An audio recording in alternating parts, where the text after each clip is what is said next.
네, 서동수의 글로벌 마켓 리더 메리츠증권 서동수 대리와 얘기를 나눠보도록 하겠습니다. 안녕하십니까? 예, 안녕하세요. 네, 반갑습니다. 자, 오늘 서동수 대리와 어떤 내용들 우리가 얘기를 좀 나눠볼지 이슈부터 먼저 확인해 보도록 하겠습니다. 자, 첫 번째 이슈는 곤란한 연준에 대해서 얘기를 좀 나눠보도록 하죠. 네.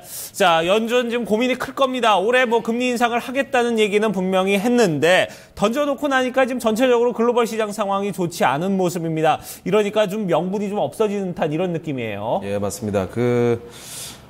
연준이 이번에 뭘 할 수 있을 것인가를 생각을 해보면 아무것도 할 수 있는 것이 없지 않겠느냐. 정상적인 논리 범위 내에서는 그럴 것 같습니다. 제 생각에는 오늘 밤 그리고 이제 내일까지 이어져서 우리 증시 수요일 목요일까지 이제 영향을 줄 터인데 어제 이런 눈치 보기 장세가 미국에서도 좀 진행이 됐었고요. 그렇지만 그렇다고 해서 전혀 큰 폭의 조정을 보인 것은 아닙니다.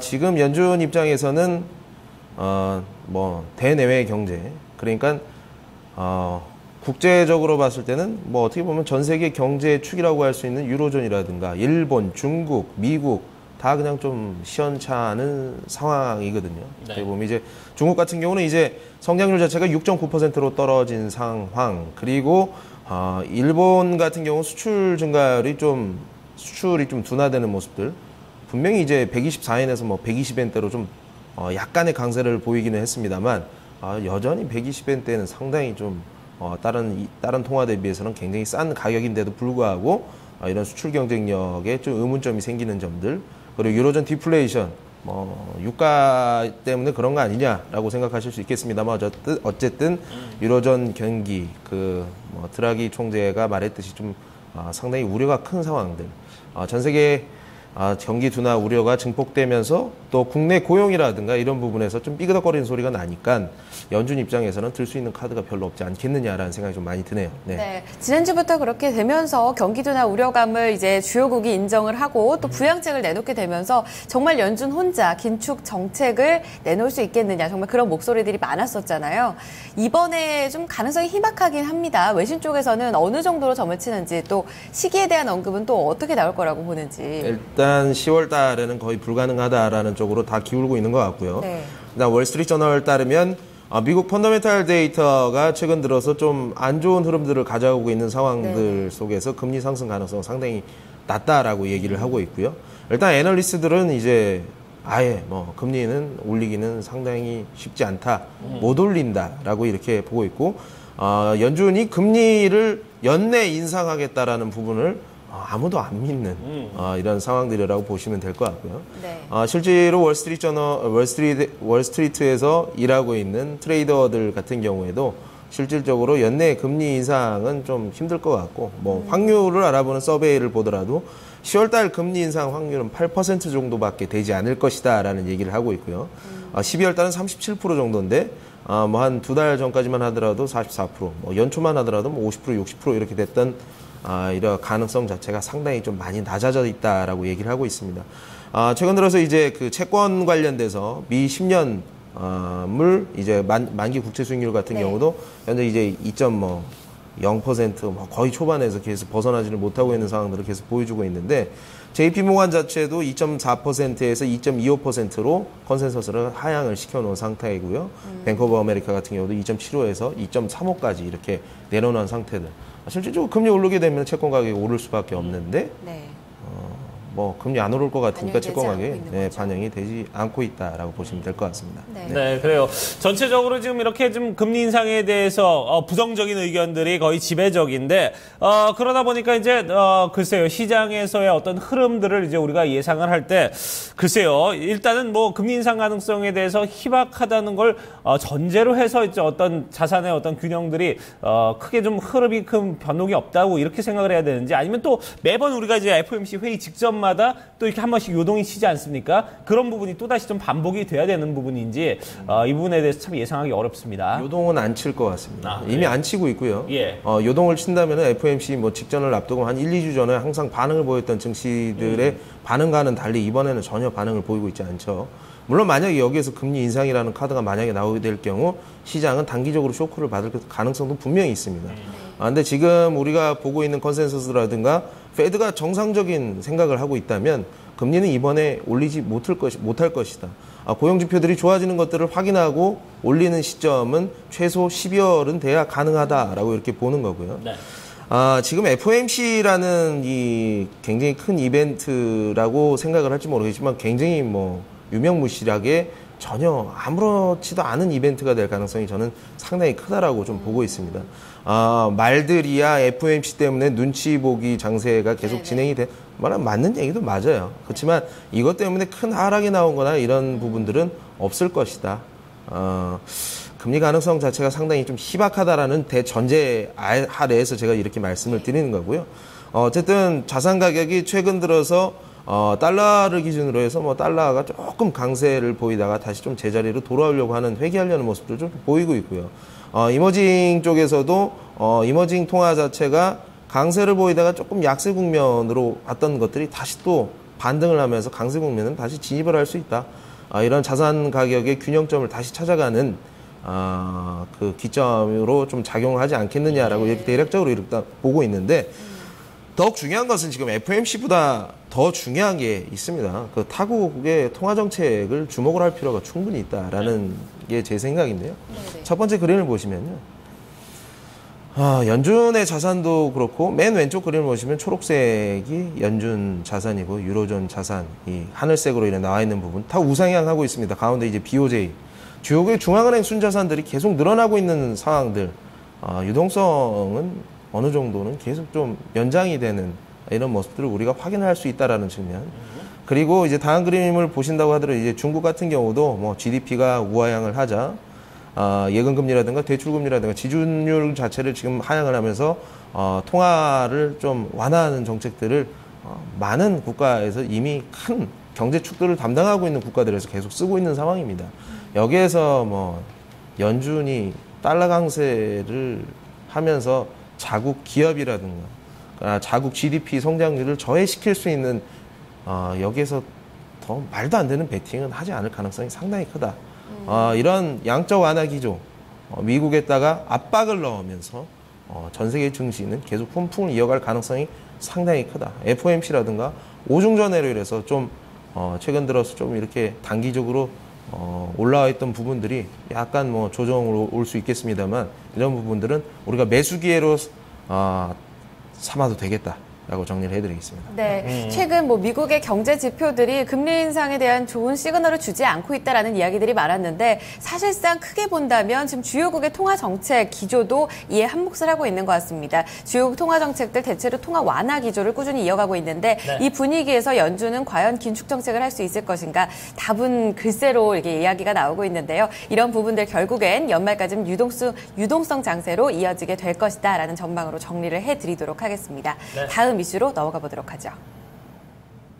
네, 다음 이슈는 중국의 오중전에 대해서 얘기를 나눠보도록 하겠습니다.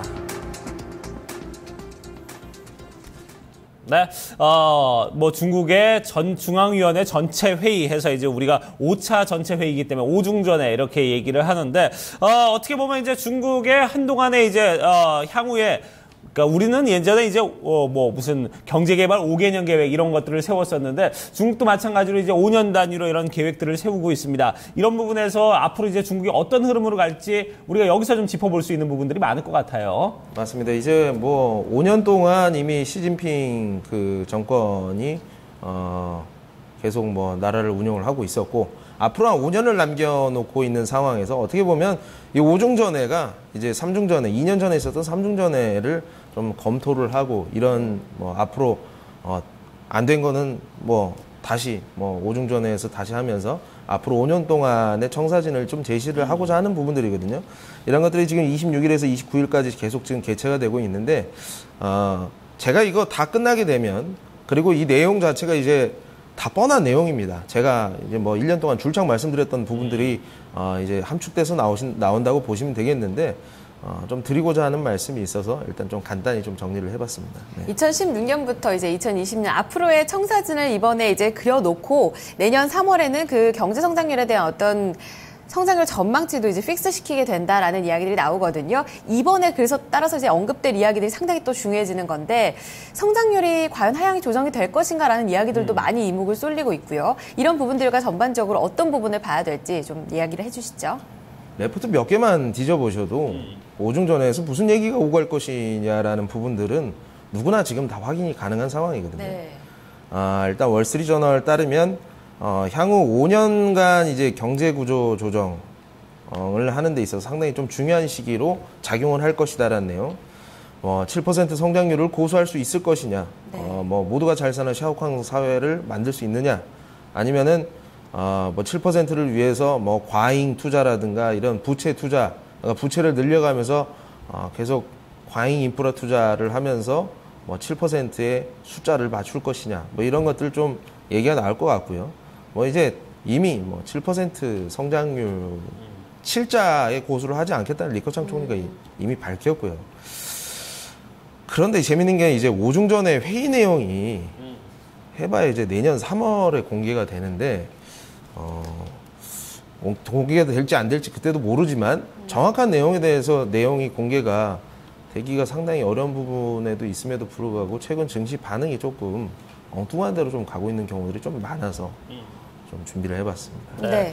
자, 엉뚱한 대로 좀 가고 있다, 좀 이런 부분에 대해서 짚어주셨는데, 그러면 이제 이게 지금 어떻게 흘러가야 되는지, 그리고 지금은 현재는 좀 어떻게 가고 있는지, 이 부분에 대해서 먼저 좀 짚고 넘어가야 될 것 같은데, 네네. 그러면은? 그러니까 중국이 경제 구조를 어떤 식으로 변화를 하느냐에 있어서 상당히 좀 중요한 정사진으로 작용하는 것도 확실하고요. 이런 것을 중장기적인 변화의 관점으로 삼으면서 투자의 관점으로 삼는 거에 대해서는 저는 대찬성입니다. 하지만 무슨 오늘 어제 그제 산하 정책이 어떻게 완전히 이제 두 자녀로 개방이 될 것은 뻔하다.